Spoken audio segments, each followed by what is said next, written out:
অভিনেত্রী আজমিরি হক বাঁধন নাটক, মডেলিং ও সিনেমায় একের পর এক চমক দিয়ে দর্শকদের নজর কেড়েছেন তিনি। দেশের গণ্ডি পেরিয়ে অভিনয়ের দ্যুতি ছড়িয়েছেন বলিউডেও, কান চলচ্চিত্র উৎসবেও প্রশংসা কুড়িয়েছেন। জুলাই আন্দোলনে সোশ্যাল মিডিয়া থেকে শুরু করে রাজপথেও সরব ছিলেন এই অভিনেত্রী। সম্প্রতি নিজেকে একাধিক দেশের গোয়েন্দা সংস্থার সদস্য হিসেবে আবিষ্কার করে তুলে ধরেছেন সেই অভিজ্ঞতা। রোববার নিজের সামাজিক যোগাযোগ মাধ্যম অ্যাকাউন্টে শেয়ার করেছেন সেই অভিজ্ঞতা।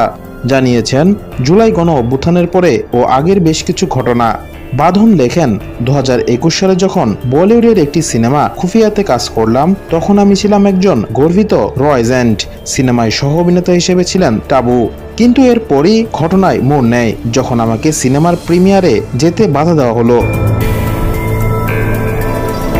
বাঁধন লেখেন, আমার ভিসা একবার দুইবার নয় 5 বার ভারতীয় হাই কমিশন থেকে প্রত্যাখ্যান করা হলো। কারণ হিসেবে তারা ডাকসুর সাবেক ভিপি নুরুল হক নূরের সঙ্গে একটি ছবি দেখায় এবং এ বিষয়ে তাদের উদ্বেগের কথা জানায়। এরপর আমি আমার দেশের কিছু উচ্চ পদস্থ বন্ধুর সঙ্গে বিষয়টি শেয়ার করি এবং 1 মাসের সিঙ্গেল এন্ট্রি ভিসা পাই।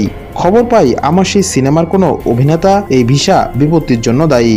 এর ফলে বলিউড ও কলকাতার একাধিক সুযোগ হাতছাড়া হয়েছে বলেও জানান বাঁধন।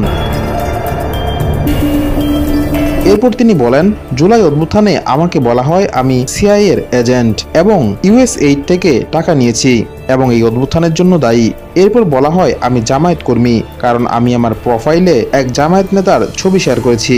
এর মধ্যে আমাকে বলা হয় আমি ইসরায়েলি গোয়েন্দা সংস্থা মোসাদের সদস্য। তারপর গতকাল রাতে আমাকে আবারও ভারতীয় গোয়েন্দা সংস্থার র এজেন্ট বলা হলো। হতাশা প্রকাশ করে বাঁধন বলেন, কি ধরনের সমাজে বাস করি আমরা? এখানে কেউ দেশকে ভালোবাসে না এবং মনে করে কেউ দেশকে ভালোবাসে না।